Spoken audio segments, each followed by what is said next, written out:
Good day mga katropa, papunta nga po pala kami ngayon sa isang kumpanya. Magkakandak kami ng Fire Safety Awareness Seminar and Drill. Ang Fire Safety Awareness Seminar ay isang mahalagang gawain upang mapanatiling ligtas ang mga tao, ari-arian at kapaligiran mula sa mapanganib na sunog. Narito ang dahilan kung bakit ito mahalagang isagawa. Number 1, pag-iwas sa sunog, fire prevention. Tinuturuan ng mga tao kung paano iwasan ang mga sanhi ng sunog tulad ng maling paggamit ng kuryente, gas at iba pa. Number 2, kaalamang emergency response evacuation procedures. Number 3, pagtaas ng kamalayan, pinapalawak ang kaalaman tungkol sa mga panganib ng sunog.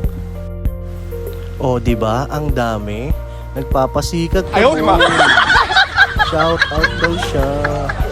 Number 4, sunod sa batas at regulasyon, maraming kumpanya at institusyon ang required ng Bureau of Fire Protection o iba pang ahensya magsagawa ng fire safety training, seminars bilang bahagi ng compliance. Bahagi ito ng Fire Code of the Philippines Republic Act 9514. At yun mga tropa, natapos ang ating fire drill ngayong araw.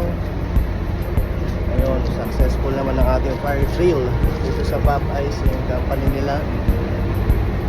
Yun, let's go.